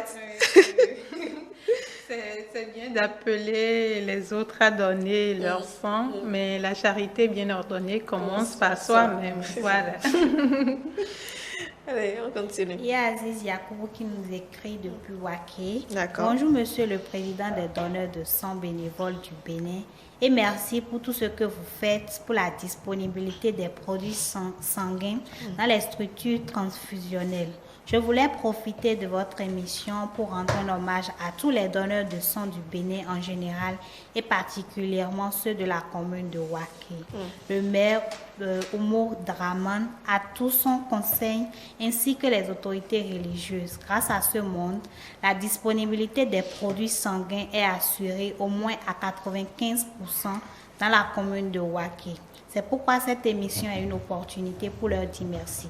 Je voulais demander à la population de faire comme les autres en allant donner leur sang. Ça n'arrive pas qu'aux autres. Il n'y a pas un acte de générosité au monde mieux que de sauver une personne qui se trouve entre la vie et la mort grâce à quelques gouttes de sang. Il faut être dans le besoin pour comprendre l'importance du don de sang. Merci donc à Aziz Yacoubou pour ce message très intéressant. Nous avons d'ailleurs reçu le président de l'association des donneurs de sang qui nous a donné assez de détails sur comment tout cela est organisé. Voilà, nous poursuivons avec l'histoire de ce matin, Nafisat.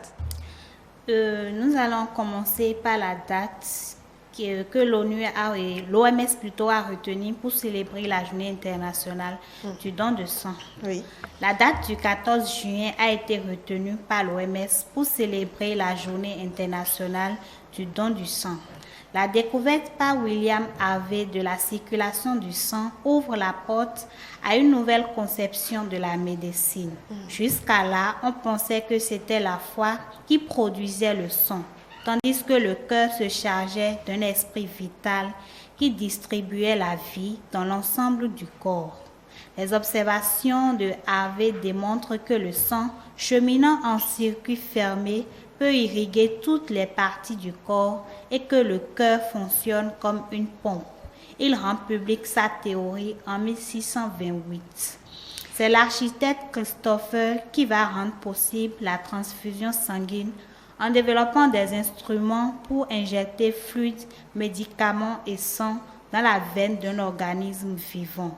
Ces outils sont testés sur les animaux et les expériences sont apportées comme datant de 1657. La première transfusion sanguine chez l'homme a lieu le 15 juin 1667 et pour son auteur Jean-Baptiste Denis, il ne fait aucun doute qu'il faut transfuser du sang animal, chien, veau, mouton. En effet, l'animal est dépourvu de toutes les passions mauvaises telles que l'envie, la colère, qui empoisonnent le sang des hommes. De plus, on utilise déjà le lait des animaux pour se nourrir. Alors, pourquoi ne pas utiliser le sang? Voilà. Un retour donc sur l'histoire, comment tout cela a démarré. Et j'en profite donc pour vous montrer tout simplement le meilleur donneur de sang au monde. Il s'appelle James Harrison, surnommé l'homme au bras d'or. Il a réalisé 1173 dons de sang en 60 ans, un record mondial. Donc, il faut noter qu'en 60 ans, James Harrison n'a jamais manqué ce rendez-vous religieux et régulier, Et toutes les 2 semaines, depuis 1967, cet Australien a donné 800 millilitres de plasma sanguin. Donc, James Harrison, qui est surnommé l'homme au bras d'or. J'espère qu'on en aura ici au Bénin aussi, qui sera également dans cette régularité surtout. Alors, nous poursuivons, Nafisat, sur la pensée de ce matin. La pensée du jour est un proverbe algérien. Une goutte de sang vaut mieux que 1000 amis. Une goutte de sang vaut mieux que 1000 amis. Très bien. Alélat? Oui, une goutte de sang peut valoir mieux que 1000 amis parce que vous pouvez avoir des amis qui ne pourront pas vous sauver alors que le sang peut sauver une vie. Absolument, très bien dit d'ailleurs. Olivia, votre avis sur la pensée? Alors, je pense que c'est une pensée qui illustre très bien l'importance du sang parce que c'est une comparaison qui est faite entre une seule goutte et des milliers d'amis. Alors que quand on parle d'amitié, c'est des liens qui rappellent la solidarité, l'entraide et tout ce qui va avec. Et lorsqu'on dit qu'une goutte de sang vaut mieux que 1000 amis, c'est une manière de dire que le sang est un liquide vital, précieux, qui peut vous sauver la vie mieux que les amis. Et c'est aussi une pensée qui, à l'origine, voudrait dire que des liens de sang sont toujours plus forts que des liens d'amitié. Très bien. C'est exactement ça. Ce proverbe signifie que les liens de sang sont plus forts que les liens de l'amitié. Très bien. Nous allons poursuivre avec l'humour. Oui. Il y a un ami qui demande: tu ne donnes pas ton sang, toi, t'es fou. Tu veux pas que j'avoue que j'ai baisé depuis 1 an. Pourquoi? Il veut pas donner son sang parce qu'on pose un certain nombre de questions. D'accord. Tu as avec quel partenaire? Tu es allé il y a combien d'années et tout. D'accord. Donc, c'est à cause de ça que lui ne veut pas donner son sang. D'accord. Est-ce que ça fait partie justement de l'une des questions, le rapport le plus récent? Bien... Je ne dirais pas que ça va jusque-là, mais c'est vrai qu'on prend des renseignements sur les partenaires sexuels. C'est surtout pour savoir s'il y a plusieurs partenaires ou si on a changé récemment de partenaire, c'est-à-dire les 4 mois précédant le don du sang. Mais en général, on ne va pas au-delà. Très bien. On continue. Il y a une infirmière qui demande au patient, celui qui veut donner son sang, vous savez que c'est recommandé de boire et manger avant de venir? Oui, je bois toujours 1 litre de sang avant de venir donner, c'est mon vin. D'accord, 1 litre de vin avant de venir donner le sang. Mais je pense que l'alcool, quand on prend beaucoup d'alcool, le sang n'est plus réellement utile dans ce cas. Non. Oui, il ne faut pas prendre de l'alcool avant de faire un don de sang parce que ce n'est pas recommandé d'ailleurs, du sang alcoolisé et tout ça. Donc il faut prendre de l'eau, manger s'il le faut, mais pas de fumer ni boire avant d'y aller. Quelque chose à ajouter? Ça peut aller. Je voulais aussi ajouter que les personnes qui ont l'habitude de prendre régulièrement de l'alcool ne sont pas éligibles à faire les dons de sang. Très bien. Le dernier, donner son sang est un bon plan pour manger gratuitement. Pratique quand les restaurants du coin sont fermés. Manger gratuitement. Bon, c'est mon... Oui. Bon, la petite collation, ce n'est pas manger gratuitement. Alors, nous allons terminer et boucler notre plateau dans les prochaines minutes. Nafissatou, c'est bon pour le mot du jour? Très bien. Le don de sang, Nafissatou, au Bénin. Est-ce que vous avez déjà eu l'opportunité d'en donner? Oui. Je l'ai déjà fait au moins une fois. D'accord. On m'a appelé aussi pour le faire, mais j'étais en convalescence, je ne pouvais pas le faire.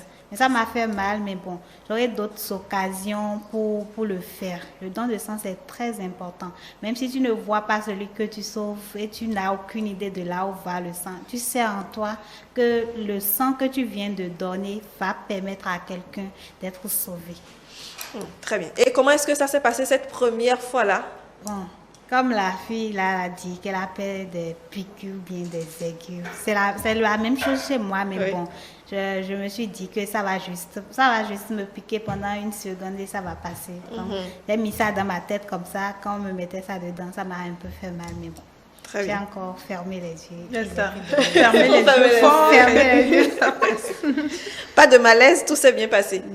Bon, on ne peut pas appeler ça malaise. Bon, on sait qu'il y a quelque chose qui a quitté ton corps. C'est normal que le corps réagisse. Donc, ça, c'est pendant quelques secondes et après, tu reviens en forme. Surtout avec les collations qu'on vous donne là. Ah oui.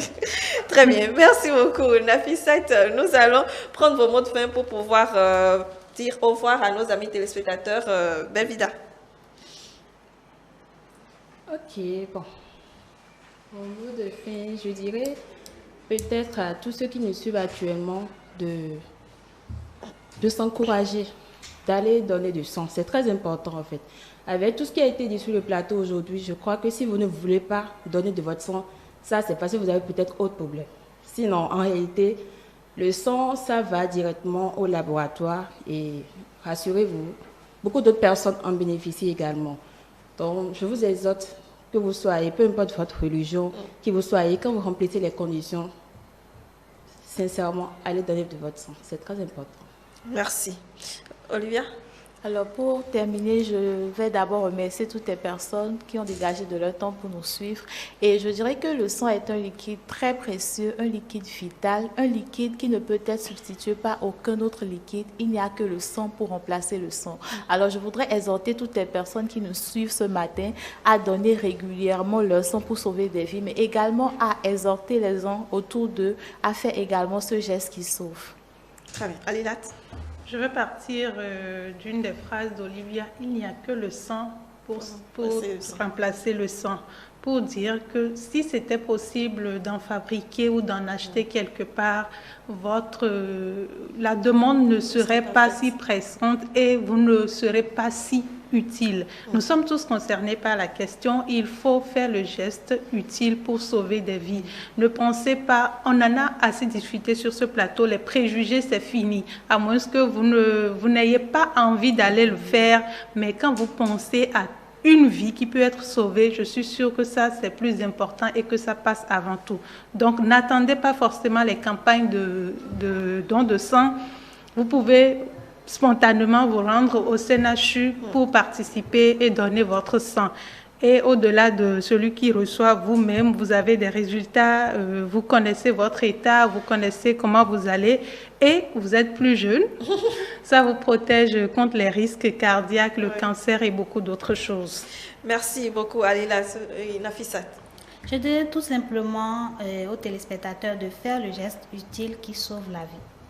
Je pense, chers amis téléspectateurs, qu'ils ont tout dit. Vous avez suivi plusieurs personnes sur le plateau aujourd'hui qui vous ont parlé des bénéfices de donner son sang au-delà d'aider l'autre. C'est également vous-même que vous aidez en le faisant tout simplement. Faites-le, prenez juste la décision aujourd'hui, après le générique de fin, de vous renseigner sur comment est-ce que vous pouvez participer donc à ce don de sang-là et vous en saurez et vous en aurez tout simplement tous les bénéfices dont nous avons parlé ce matin. Merci à vous de nous suivre chaque matin. Merci de prendre également le rendez-vous demain mercredi pour une autre thématique. Passez une excellente journée.